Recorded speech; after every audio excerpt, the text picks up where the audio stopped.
നമസ്കാരം, ഞാൻ ഡോക്ടർ ഭാഗ്യ Q1B health കെയറിലെ Ayurveda ഡോക്ടറാണ്. ഇന്ന് വളരെയധികം ട്രെൻഡിങ് ആയിട്ട് കേൾക്കുന്ന സ്കിന്നിനൊക്കെ അത്യാവശ്യമായിട്ടുള്ളൊരു വസ്തുവാണ് ഗ്ലൂട്ടാതയോൺ എന്ന് പറയുന്നത്. ഇപ്പോൾ നോർമലി നമ്മളിൽ പലരും കേൾക്കാറുണ്ട് ഗ്ലൂട്ടാതയോൺ ഇഞ്ചക്ഷൻ വെച്ചു, ഗ്ലൂട്ടാതയോൺ ടാബ്ലറ്റ്സ് കഴിച്ചു, അതുപോലെ തന്നെ ഗ്ലൂട്ടാതയോണിൻ്റെ ക്രീംസ് ഒക്കെ യൂസ് ചെയ്തു എന്നുള്ളൊരു കാര്യമൊക്കെ കേൾക്കാറുണ്ട്. അതായത് എന്താണ് ഗ്ലൂട്ടാതയോൺ, അല്ലെങ്കിൽ ഈ ഒരു ഗ്ലൂട്ടാതയോൺ ഒരുപാട് കാലം ഇതിൻ്റെ സപ്ലിമെൻറ്റ്സ് ഒക്കെ കഴിക്കുന്ന സമയത്ത് എന്തെങ്കിലും സൈഡ് എഫക്ട്സ് വരുമോ എന്നുള്ള ഡൗട്ടൊക്കെ ആളുകളിൽ പല ആളുകൾക്കും ഉണ്ട്. ചില ആളുകളൊക്കെ ഒരു ഡോക്ടറിൻ്റെ പ്രിസ്ക്രിപ്ഷൻ ഇല്ലാതെ തന്നെ ഈ ഒരു ഗ്ലൂട്ടാതയോൺ ടാബ്ലറ്റ്സ് ഒക്കെ ഒരുപാട് കാലം കഴിക്കാറൊക്കെ ഉണ്ട്. അപ്പോൾ അതിൻ്റെ ഭാഗമായിട്ട് കിഡ്നിക്ക് എന്തെങ്കിലും അസുഖം വരുമോ എന്നുള്ള ഡൗട്ട്സൊക്കെ ഒരുപാട് പേർക്കുണ്ട്. അപ്പോൾ ഇന്നത്തെ വീഡിയോയിലൂടെ നമുക്കതൊന്ന് ക്ലിയർ ആക്കി മനസ്സിലാക്കിയെടുക്കാം.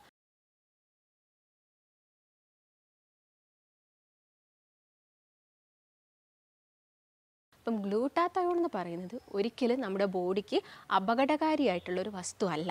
ഇതെന്ന് പറയുന്നത് ഒരു പ്രോട്ടീനാണ്. ഗ്ലൂട്ടാതയോൺ ഉണ്ടാക്കിയിരിക്കുന്നത് അമിനോ ആസിഡ്സ് കൊണ്ടാണ്. അതായത് ഇത് നമ്മുടെ ശരീരത്തിന് ആവശ്യമായിട്ടുള്ളൊരു പ്രോട്ടീനാണ്.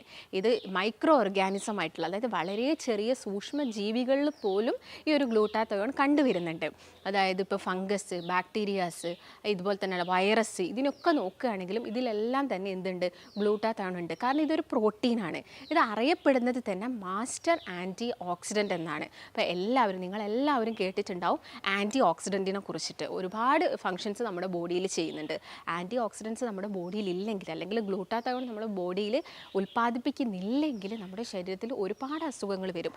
നിങ്ങൾക്ക് പ്രായമാവുന്ന സമയത്ത് അസുഖങ്ങൾ കൂടുതലായിട്ടും കണ്ടുവരാനുള്ളൊരു മെയിൻ റീസൺ എന്ന് പറയുന്നത് ഇങ്ങനെയുള്ള ആൻറ്റി ഓക്സിഡൻസ് നമ്മുടെ ബോഡിയിൽ കുറയുന്നത് കൊണ്ടാണ്. അപ്പം ഈ ഒരു ഗ്ലൂട്ടാതയോൺ എന്ന് പറയുന്നത് ഇപ്പം സെലിബ്രിറ്റീസൊക്കെ വളരെ കോമൺ ആയിട്ട് നിങ്ങൾ റീൽസിലും വീഡിയോസിലൊക്കെ കാണുന്നതാണ്. അവർ ഇഞ്ചക്ഷനായിട്ട് എടുക്കുന്നതും അല്ലെങ്കിൽ അതിൻ്റെ ഭാഗമായിട്ട് ഓരോ ട്രീറ്റ്മെൻറ്റ്സ് ഒക്കെ ചെയ്യുന്നതൊക്കെ. അപ്പം നിങ്ങൾ അങ്ങനെ ഗ്ലൂട്ടാതയോൺ എടുക്കണോ, അല്ലെങ്കിൽ നമുക്കിത് ഭക്ഷണത്തിലൂടെ കിട്ടുമോ എന്നൊക്കെ ആളുകൾക്കുണ്ട് ഡൗട്ടുണ്ട്. അപ്പം നമുക്ക് മെയിനായിട്ടും നല്ല കോസ്റ്റ്ലിയാണ് ഗ്ലൂട്ടാതയോൺ. ഇപ്പോൾ നിങ്ങൾ ഇഞ്ചക്ഷനൊക്കെ എടുക്കുകയാണെങ്കിൽ അത്യാവശ്യം നല്ല രീതിയിൽ തന്നെ അത് കോസ്റ്റ്ലിയാണ്. ടാബ്ലറ്റിലാണെങ്കിലും അത്യാവശ്യം റേറ്റും കാര്യങ്ങളൊക്കെ വരുന്നുണ്ട്. അപ്പം ഇത് എടുക്കുകയാണെങ്കിൽ പെട്ടെന്ന് നമ്മുടെ ബോഡിയിൽ അതിൻ്റെ ആ ഒരു എഫക്റ്റ് നമ്മുടെ ബോഡിയിൽ നമുക്ക് കാണാൻ വേണ്ടിയിട്ട് സാധിക്കും. ഭക്ഷണമാവുന്ന സമയത്ത് കുറച്ച് ടൈം എടുക്കുമെങ്കിലും നമ്മുടെ ബോഡിക്ക് യാതൊരു തരത്തിലുള്ള വേറെ ബുദ്ധിമുട്ടുകളൊന്നും ഉണ്ടാവില്ല. ചില ആളുകളിൽ ഗ്ലൂട്ടാതയോൺ ടാബ്ലറ്റ്സ് ഒക്കെ പെട്ടെന്ന് സ്റ്റാർട്ട് ചെയ്യുന്ന സമയത്ത് അവർക്ക് ചെറിയ ചെറിയ രീതിയിലുള്ള ചില അസ്വസ്ഥതകളൊക്കെ കാണിക്കാറുണ്ട് വയറിന്. എന്നാൽ നിങ്ങളെ ഭക്ഷണത്തിലൂടെ നോർമലി നമ്മൾ കഴിക്കുന്ന ചില ഭക്ഷണങ്ങൾ തന്നെയാണ് ഗ്ലൂട്ടാതയോൺ റിച്ച് ആയിട്ടുള്ളത്. അപ്പോൾ നമ്മളത് കഴിക്കുന്നുണ്ടെങ്കിൽ നമ്മുടെ ബോഡിക്ക് മറ്റുള്ള ബുദ്ധിമുട്ടുകളൊന്നും ഉണ്ടാവില്ല. അപ്പോൾ ഞാൻ നേരത്തെ പറഞ്ഞ പോലെ തന്നെ ആൻറ്റി ഓക്സിഡൻസ് എന്ന് വെച്ചാൽ എന്താണ്, എഗെയിൻസ്റ്റ് ഓക്സിഡേഷൻ പ്രോസസ്സാണ്. അപ്പോൾ നമ്മുടെ ബോഡിയിൽ ഓക്സിഡേറ്റീവ് സ്ട്രെസ്സ് കൂടുന്ന സമയത്ത് കൂടുതലായിട്ടും ഫ്രീ റാഡിക്കൽസ് ഉണ്ടാവുന്നു. ഈ ഫ്രീ റാഡിക്കൽസ് ആണ് വളരെ ചെറിയ അസുഖം മുതൽ മാരകമായ അസുഖങ്ങൾ, അതായത് ക്യാൻസർ പോലുള്ള അസുഖങ്ങൾക്കൊക്കെ കാരണമാവുന്നത്.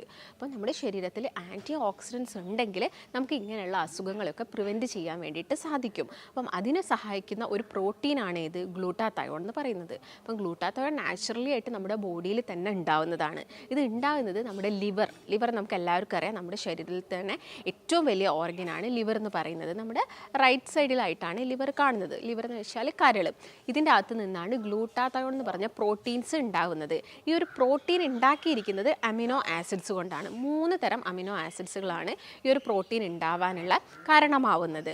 അപ്പം ഈ ഒരു അമിനോ ആസിഡ്സിൻ്റെ ഡെഫിഷ്യൻസി നമ്മുടെ ബോഡിയിൽ, അതായത് കുറവ് നമ്മുടെ ബോഡിയിൽ ഉണ്ടെങ്കിൽ ഗ്ലൂട്ടാതയോൺ കുറയുകയും അതിൻ്റെ ഭാഗമായിട്ട് ശരീരത്തിൽ നീർക്കെട്ട് ഉണ്ടാവാനുള്ള ചാൻസസ് കൂടുതലാണ്. അതുപോലെ തന്നെ നിങ്ങളുടെ ഇമ്മ്യൂണിറ്റി കുറയാനുള്ള ചാൻസസ് കൂടുതലാണ്. ഏജിങ് പ്രോസസ്സ് കൂട്ടാൻ വേണ്ടിയിട്ട് ഗ്ലൂട്ടാതയോൺ സഹായിക്കുന്നുണ്ട്. അപ്പം പ്രോപ്പറായിട്ട് നമ്മുടെ ബോഡിയിൽ അതിൻ്റെ ഒരു എമൗണ്ട് കീപ്പ് ചെയ്ത് പോയിട്ടില്ലെങ്കിൽ നമുക്ക് പെട്ടെന്നൊക്കെ ഏജിങ് ആവും. വളരെ പ്രായത്തിലുള്ള ചെറുപ്പക്കാരിലൊക്കെ നമ്മൾ കാണാറുണ്ട് അവരുടെ മുടിയൊക്കെ പെട്ടെന്ന് നരയ്ക്കുന്നത്. ഇങ്ങനെ മുടിയൊക്കെ ഗ്രേയിങ് സംഭവിക്കാനുള്ളൊരു മെയിൻ റീസൺ എന്ന് പറയുന്നത് ആൻറ്റി ഓക്സിഡൻസ് നിങ്ങളുടെ ബോഡിയിൽ ഇല്ലാത്തത് കൊണ്ടാണ്. അപ്പോൾ ഞാൻ നേരത്തെ പറഞ്ഞ നമ്മുടെ ബോഡിയിലെ മാസ്റ്റർ ആൻറ്റി ഓക്സിഡൻ്റ് ആണ് ഇത് ഗ്ലൂട്ടാതയോൺ എന്ന് പറയുന്നത്. അപ്പോൾ നിങ്ങൾ മെയിനായിട്ട്, നമുക്കിപ്പോൾ ടാബ്ലറ്റ്സ് ഒന്നും വാങ്ങി കഴിക്കാൻ എല്ലാവർക്കും പറ്റിയെന്ന് വരില്ല. അപ്പോൾ നമ്മൾ എന്ത് ചെയ്യണം, മെയിനായിട്ട് നമ്മുടെ ഭക്ഷണത്തിലൂടെ ഇത് നമ്മുടെ ബോഡിയിലോട്ട് ആഗിരണം ചെയ്യപ്പെടണം. അപ്പോൾ ഞാൻ നേരത്തെ പറഞ്ഞ പോലെ ലിവറിലാണ് ഉണ്ടാക്കുന്നത്. ലിവറിൽ നിന്ന് ഉണ്ടാക്കിയിട്ട് നമ്മുടെ ശരീരത്തിൻ്റെ കോശങ്ങളിലേക്ക് ഗ്ലൂട്ടാതയോൺ എത്തുകയാണ് ചെയ്യുന്നത്. അപ്പം കോശത്തിൻ്റെ വളർച്ചയ്ക്ക് എന്ത് വേണം, ഗ്ലൂട്ടാതയോൺ അത്യാവശ്യമാണ്. അപ്പോൾ ഗ്ലൂട്ടാതയോൺ ഇല്ലെങ്കിൽ നമ്മുടെ കോശത്തിൻ്റെ ഡെത്ത് സംഭവിക്കും. നമ്മുടെ ശരീരത്തിൽ ശരീരത്തിൽ കോശത്തിൽ നിന്നാണ് ഈ ഫ്രീ റാഡിക്കിൾസ് ഉണ്ടാവുന്നത്. കോശത്തിൽ ഈ ഡൈജഷൻ പ്രോസസ്സും കാര്യങ്ങളൊക്കെ നടക്കുന്നതിൻ്റെ ഭാഗമായിട്ട് ഫ്രീ റാഡിക്കിൾസ് പുറന്തള്ളപ്പെടുകയാണ് ചെയ്യുന്നത്. അതായത് ഒരു സെക്കൻഡിൽ 50 ലക്ഷത്തോളം ഫ്രീ റാഡിക്കിൾസ് നമ്മുടെ ബോഡിയിലെ കോശത്തിൽ നിന്ന് ഉണ്ടാവുന്നുണ്ട്. ഇതിനൊക്കെ ഉണ്ടാക്കുന്നത്, നശിപ്പിക്കുന്നത് ആൻറ്റി ഓക്സിഡൻ്റായ ഗ്ലൂട്ടാത്തയോണൊക്കെയാണ്. അപ്പോൾ നമ്മുടെ ബോഡിയിലോട്ട് എന്ത് ആവശ്യമാണ്? ഗ്ലൂട്ടാത്തയോൺ ആവശ്യമാണ്. ഫാറ്റി ലിവറുള്ള ആളുകളിൽ ഞാൻ നേരത്തെ പറഞ്ഞു, ലിവറിന് എന്തെങ്കിലും ഒരു തകരാറ് സംഭവിച്ചാൽ ഈ ഗ്ലൂട്ടാത്തയോണിൻ്റെ പ്രൊഡക്ഷൻ അവിടെ കുറയും. അതാണ് മെയിനായിട്ടും ഫാറ്റി ലിവറുള്ള ആളുകളിൽ അവരുടെ സ്കിന്നിലൊക്കെ ഒരു ബ്ലാക്കിഷ്, അതായത് കറുത്ത നിറത്തിലുള്ള പാടുകൾ കാര്യങ്ങൾ കാണുന്നു, പെട്ടെന്ന് മുടി നരയ്ക്കുന്നു. നിങ്ങളുടെ ഫാറ്റി ലിവർ നോർമലായി കഴിഞ്ഞാൽ അവിടെ ഗ്ലൂട്ടാത്തയോണിൻ്റെ പ്രൊഡക്ഷനും കൂടുന്നു. ഗ്ലൂട്ടാത്തയോണിൻ്റെ പ്രൊഡക്ഷൻ കൂടുന്ന സമയത്ത് ഈ സ്കിന്നിലൊക്കെ വരുന്ന കറുത്ത പാടുകൾ കുറയുന്നു, മുടി നരയ്ക്കുന്നതൊക്കെ നിങ്ങൾക്ക് കുറയുന്നത് കാണാൻ വേണ്ടിയിട്ട് സാധിക്കുന്നതാണ്. അതുകൊണ്ട് എപ്പോഴും നിങ്ങളുടെ ലിവർ ഹെൽത്തി ആണോ എന്നുള്ളൊരു ചെക്കപ്പൊക്കെ നിങ്ങൾ നിങ്ങളുടെ ബ്ലഡ് ടെസ്റ്റിൻ്റെ കൂടെയും അതുപോലെ തന്നെ ഒരു ആനുവലായിട്ട് വർഷത്തിൽ ഒരു തവണയൊക്കെ നിങ്ങളൊരു സ്കാനിങ് ഒക്കെ എടുത്ത് നോക്കുന്നത് വളരെ നല്ലതാണ്. അപ്പോൾ മെയിനായിട്ട് ഞാൻ നേരത്തെ പറഞ്ഞ പോലെ തന്നെ പ്രായമായിക്കൊണ്ടിരിക്കുന്ന ആളുകളിലും അവരുടെ ലിവർ ഒരുപാട് വർഷങ്ങളായിട്ട് ഡീടോക്സിഫിക്കേഷൻ എന്ന് പറഞ്ഞൊരു പ്രോസസ്സിലൂടെ കടന്നു പോവുകയാണ്. അപ്പം ഇങ്ങനെ ഡീടോക്സിഫിക്കേഷനൊക്കെ നടന്നു കഴിഞ്ഞാലും ചെറിയ രീതിയിലൊരു ഓക്സിഡേറ്റീവ് സ്ട്രെസ്സൊക്കെ പ്രായമായിട്ടുള്ള ആളുകളിൽ കണ്ടുവരാറുണ്ട്. അപ്പം ഒരു 60 വയസ്സൊക്കെ എത്തിക്കഴിയുന്ന സമയത്ത് ഫാറ്റി ലിവർ ഗ്രേഡ് 1 എന്നൊക്കെ ജസ്റ്റ് അവരൊന്ന് സ്കാൻ ചെയ്യുന്ന സമയത്ത് മനസ്സിലാക്കാറുണ്ട്. അപ്പം അവരിലാണെങ്കിലും നര വരിക, അതുപോലെ തന്നെ സ്കിന്നിൽ ചെറിയ ചെറിയ കംപ്ലയിൻറ്റ്സ് വരിക, ഇമ്മ്യൂണിറ്റി കുറയുക, ഇങ്ങനെയുള്ള കാര്യങ്ങളൊക്കെ നമ്മൾ കാണുക. ഇടയ്ക്കിടയ്ക്ക് നീർക്കെട്ട് വരിക ശരീരത്തിൽ. ഇതെല്ലാം തന്നെ അവരുടെ ശരീരത്തിൽ ഗ്ലൂട്ടാത്തയോൺ കുറയുന്നത് കൊണ്ടാണ്. അപ്പോൾ ഞാൻ നേരത്തെ പറഞ്ഞ പോലെ 3 പ്രധാനപ്പെട്ട അമിനോ ആസിഡ്സ് ആണ് നമ്മുടെ ശരീരത്തിൽ ഗ്ലൂട്ടാത്തയോൺ ഉണ്ടാക്കാൻ സഹായിക്കുന്നത്. ഒന്ന് സിസ്റ്റീൻ ആണ്, മറ്റൊന്ന് ഗ്ലൈസീൻ ആണ്, മറ്റൊന്ന് സിസ്റ്റഡീൻ ആണ്. ഈ 3ഉം കൂടി ജോയിൻ ചെയ്തിട്ടാണ് നമ്മുടെ ശരീരത്തിൽ ഗ്ലൂട്ടാത്തയോൺ ഉണ്ടാവുന്നത്. അപ്പം മെയിനായിട്ട് നിങ്ങൾ ഭക്ഷണം കഴിക്കുന്ന സമയത്ത് ഈ പ്രോട്ടീൻസ് അല്ലെങ്കിൽ ഈ ഒരു അമിനോ ആസിഡ്സുള്ള ഫുഡ് മാക്സിമം കഴിക്കാൻ വേണ്ടിയിട്ട് നോക്കുക. എന്തെങ്കിലുമൊക്കെ കഴിച്ചിട്ടല്ല നമ്മുടെ ബോഡിയിൽ നമ്മൾ ഗ്ലൂട്ടാത്തയോൺ ഉണ്ടാക്കേണ്ടത്. ഇത് കൂടുതലായിട്ടും റിച്ച് ആയിട്ടുള്ള ചില പ്രത്യേകതരം ഫുഡുകൾ നമ്മുടെ ശരീരത്തിലുണ്ട്. അപ്പം നിങ്ങൾക്കിപ്പം നിങ്ങൾ വല്ല സെലിബ്രിറ്റീസോ അല്ലെങ്കിൽ നിങ്ങൾ വല്ല ഫിലിമിലൊക്കെ ഉള്ള ആളുകളൊക്കെ ആണെങ്കിൽ ചിലപ്പോൾ നിങ്ങൾക്ക് റിസൾട്ട് പെട്ടെന്ന് വേണ്ടി വരും. നിങ്ങളുടെ സ്കിൻ ഗ്ലോയും കാര്യങ്ങളൊക്കെ നിങ്ങൾക്ക് പെട്ടെന്ന് വേണ്ടി വരും. അങ്ങനെയുള്ള സന്ദർഭത്തിൽ നിങ്ങൾക്ക് സപ്ലിമെൻറ്റ്സ് കഴിക്കുന്നതും അതുപോലെ തന്നെ ഇഞ്ചക്ഷൻ എടുക്കുന്നതും കൊണ്ടൊന്നും യാതൊരു കുഴപ്പമില്ല. പക്ഷെ അതൊരു ഡോക്ടറിൻ്റെ നിർദ്ദേശപ്രകാരം അവർ പറയുന്നതിനനുസരിച്ച്, അതായത് നിങ്ങളുടെ ബോഡിയിൽ അത് കറക്റ്റായിട്ട് ആപ്റ്റ് ആവുമോ എന്നുള്ള കാര്യങ്ങളൊക്കെ അറിഞ്ഞതിന് ശേഷം മാത്രം വേണം നിങ്ങൾ ഈ ടാബ്ലറ്റ്സും കാര്യങ്ങളൊക്കെ കഴിക്കാൻ വേണ്ടിയിട്ട്. അപ്പം മെയിനായിട്ടും ആരിലൊക്കെയാണ് ഈ ഗ്ലൂട്ടാത്തയോൺ പെട്ടെന്ന് കുറഞ്ഞു പോകുന്നത്? ഒന്ന് ഫാറ്റി ലിവറാണ്. ലിവറിന് എന്തെങ്കിലും തകരാറ് സംഭവിക്കുക അല്ലെങ്കിൽ ലിവറിന് ചുറ്റും കൊഴുപ്പടിഞ്ഞുകൂടുക. രണ്ടാമതായിട്ട് പറയുന്നത് ഒബിസിറ്റി ഉള്ള ആളുകളിൽ, തടി കൂടുതലായിട്ടുള്ള ആളുകളിൽ ഓക്സിഡേറ്റീവ് സ്ട്രെസ്സ് കൂടും. ഓക്സിഡേറ്റീവ് സ്ട്രെസ്സ് കൂടുന്ന സമയത്ത് ഫ്രീ റാഡിക്കൽസ് എല്ലാം തന്നെ കൂടും. അപ്പം കൂടുതലായിട്ടും ഈ ഒരു ഗ്ലൂട്ടാത്തയോൺ എന്ത് ചെയ്യും? ഈ ഫ്രീ റാഡിക്കൽസിനെ കുറയ്ക്കാൻ വേണ്ടിയിട്ട് അതിങ്ങനെ പ്രവർത്തിച്ചുകൊണ്ടിരിക്കും. അതിൻ്റെ ഭാഗമായിട്ട് ഇത് കുറയാനുള്ള ചാൻസസ് ഉണ്ട്. മറ്റൊന്നെന്ന് പറയുന്നത് പ്രോട്ടീൻ ഇൻടേക്ക് കുറഞ്ഞ ആളുകളിൽ, അതായത് നിങ്ങൾ പ്രോട്ടീൻ കൂടുതലായിട്ടുള്ള ഭക്ഷണങ്ങളൊന്നും കഴിക്കുന്നില്ലെങ്കിൽ ഗ്ലൂട്ടാത്തയോൺ നിങ്ങളുടെ ബോഡിയിൽ കുറയാം. കാരണം പ്രോട്ടീൻ കൊണ്ടാണ് ഗ്ലൂട്ടാത്തയോൺ ഉണ്ടാക്കിയിരിക്കുന്നത്. അപ്പം പ്രോട്ടീൻ റിച്ച് ആയിട്ടുള്ള ഫുഡ് കഴിക്കാൻ വേണ്ടിയിട്ട് നിങ്ങൾ പ്രത്യേകം ശ്രദ്ധിക്കുക. മറ്റൊന്ന് ജനറ്റിക് ആയിട്ട് ചില ആളുകളിൽ ഗ്ലൂട്ടാത്തയോൺ കുറഞ്ഞു വരുന്നത് കാണാറുണ്ട്. അപ്പം എന്തൊക്കെ ഫുഡ് കഴിച്ചാലാണ് നമ്മുടെ ശരീരത്തിൽ ഗ്ലൂട്ടാത്തയോൺ കൂടുതലാവുക എന്ന് നമുക്ക് നോക്കാം. അതിൽ ആദ്യം തന്നെ ഞാൻ നേരത്തെ പറഞ്ഞ സിസ്റ്റീൻ എന്ന് പറയുന്നത് ഒരു അമിനോ ആസിഡാണ്. ഇത് കൂടുതലായിട്ടും സൾഫർ റിച്ച് ആയിട്ടുള്ള ഫുഡിലാണുള്ളത്. അപ്പം സൾഫർ റിച്ച് ആയിട്ടുള്ള ഭക്ഷണം ഏതൊക്കെയാണെന്ന് നോക്കാം നമുക്ക്. അതിൽ ഒന്നാമതായിട്ട് പറയുന്നത് മീറ്റാണ്. മീറ്റ് ഇപ്പം നോൺ വെജിൽ നമുക്ക് ചിക്കൻ ആണെങ്കിലും മട്ടൺ ആണെങ്കിലും ബീഫ് ആണെങ്കിലും ഒക്കെ ഇതിൽ സൾഫർ കൂടുതലായിട്ടും കാണുന്നുണ്ട്. നിങ്ങൾക്ക് ഗ്ലൂട്ടാത്തയോൺ നിങ്ങളുടെ ബോഡിയിലോട്ട് കൂടുതലായിട്ട് വരണം എന്ന് കരുതിയിട്ട് നിങ്ങൾ ഓവറായിട്ട് റെഡ് മീറ്റ് ഒന്നും കഴിക്കരുത്. നമുക്ക് വേണ്ട അളവിൽ ലീൻ മീറ്റൊക്കെ ഒരു പരിധി വരെ കഴിക്കുകയാണെങ്കിൽ മറ്റുള്ള അസുഖങ്ങളൊന്നും വരാൻ ഇത് കാരണമാവില്ല. രണ്ടാമതായിട്ടുള്ളത് ക്രൂസിഫറസ് ഫാമിലിയിൽ പെടുന്ന വെജിറ്റബിൾസ് ആണ്.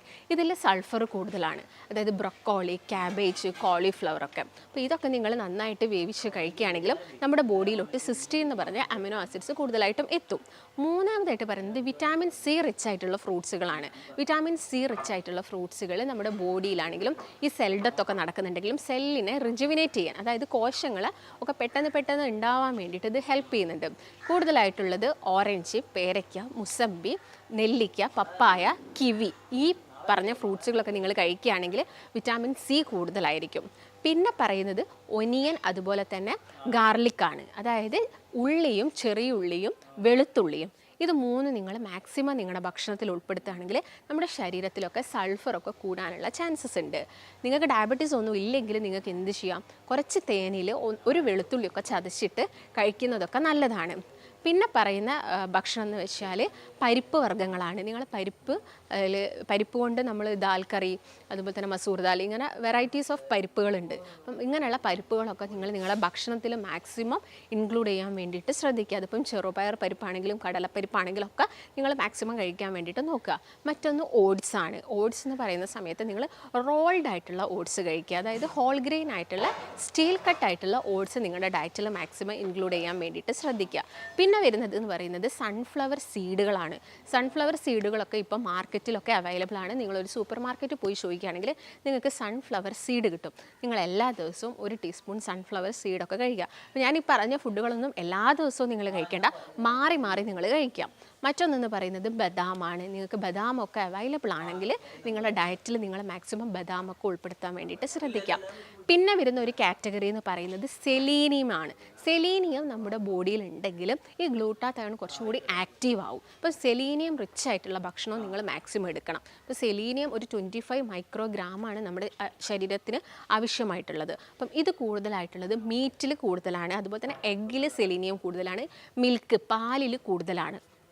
പിന്നെ കൂടുതലായിട്ടുള്ളത് ഇപ്പം ഷെൽ ഫിഷുകളിലൊക്കെ, അതായത് കക്ക, ഞണ്ട്, ചെമ്മീൻ, ഇങ്ങനെയുള്ള ഷെൽ ഫിഷുകളിലൊക്കെ സെലീനിയം കൂടുതലായിട്ട് അടങ്ങിയിട്ടുണ്ട്. അതുപോലെ തന്നെ വേ പ്രോട്ടീൻ നിങ്ങൾ കേട്ടിട്ടുണ്ടാവും. നമ്മൾ തൈരൊക്കെ വെക്കുന്ന സമയത്ത് അല്ലെങ്കിൽ പാലൊക്കെ നിങ്ങൾ വെക്കുന്ന സമയത്ത് അതിൻ്റെ മുകളിലായിട്ട് വളരെ തിന്നായിട്ടൊരു ലെയർ വരുന്നത്, ഒരു വെള്ളം പോലെ, ജസ്റ്റ് അടിയിലായിട്ട് കുറച്ച് വെള്ളം വരുന്നത്, ആ ഒരു ഭാഗം റിമൂവ് ചെയ്തിട്ട് എടുക്കുന്നതാണ് വേ പ്രോട്ടീൻ എന്ന് പറയുന്നത്. അപ്പം വേ പ്രോട്ടീനിലും ഈ സെലീനിയം കൂടുതലായിട്ടുണ്ട്. മറ്റൊന്ന് ബ്രസീൽ നട്ടാണ്. ബ്രസീൽ നട്ടൊക്കെ നിങ്ങൾക്ക് ഇപ്പം സൂപ്പർ മാർക്കറ്റ്സിലൊക്കെ ചോദിക്കുകയാണെങ്കിൽ അതൊക്കെ അവൈലബിൾ ആണ്. അത് നിങ്ങൾ മാക്സിമം കഴിക്കുക. മറ്റൊന്ന് കുത്തരിയാണ്. കുത്തരിയിലുള്ള ബ്രൗൺ പോർഷനും നമ്മുടെ ശരീരത്തിൽ സെലീനിയം കൂട്ടാൻ വേണ്ടിയിട്ട് ഹെൽപ്പ് ചെയ്യുന്നു. അപ്പോൾ ഈ പറഞ്ഞ ഭക്ഷണങ്ങളൊക്കെ നിങ്ങൾ കഴിക്കുകയാണെങ്കിൽ നമ്മുടെ ബോഡിയിൽ നമുക്ക് ഗ്ലൂട്ടാത്തയോൺ കൂട്ടിയെടുക്കാൻ വേണ്ടിയിട്ട് സാധിക്കും. ഈ പറഞ്ഞ ഫുഡൊക്കെ കഴിച്ചിട്ടും നിങ്ങൾക്ക് വലിയ രീതിയിൽ ചേഞ്ചസ് ഒന്നും ഇല്ലെങ്കിൽ നിങ്ങൾ എന്ത് നോക്കുക, നിങ്ങൾക്ക് ഫാറ്റി ലിവർ പ്രശ്നമുണ്ടോ, നിങ്ങൾ ഒബീസ് ആണോ, അല്ലെങ്കിൽ നിങ്ങൾ പ്രോട്ടീൻ അടങ്ങിയ ഭക്ഷണങ്ങൾ കഴിക്കുന്നില്ലേ എന്നുള്ള കാര്യങ്ങളൊക്കെ ഒന്ന് ചെക്ക് ചെയ്യാം. അതിനുശേഷം മറ്റ് പ്രശ്നങ്ങളൊന്നും ഇല്ലെങ്കിൽ ഒരു ഡോക്ടറിൻ്റെ നിർദ്ദേശപ്രകാരം മാത്രം നിങ്ങൾ ഗ്ലൂട്ടാത്തയോൺ ടാബ്ലറ്റ്സും ഇഞ്ചെക്ഷൻസും അതുപോലെ തന്നെ ക്രീംസും ഒക്കെ യൂസ് ചെയ്യാം. അപ്പോൾ നിങ്ങൾക്ക് ഗ്ലൂട്ടാത്തയോൺ എങ്ങനെ എടുക്കണം, എന്തൊക്കെ ഭക്ഷണങ്ങൾ കഴിക്കണം എന്നുള്ള കാര്യങ്ങളൊക്കെ മനസ്സിലായി. അപ്പം നിങ്ങൾക്ക് ഇതിനെക്കുറിച്ച് എന്തെങ്കിലും ഡൗട്ടോ കാര്യങ്ങളോ ഒക്കെ വരുന്നുണ്ടെങ്കിൽ നിങ്ങൾ താഴെ കാണുന്ന നമ്പറിൽ കോൺടാക്റ്റ് ചെയ്യുക. നമുക്ക് മറ്റൊരു നല്ല ഹെൽത്ത് ടോപ്പിക് വെച്ച് വീണ്ടും കാണാം. നന്ദി.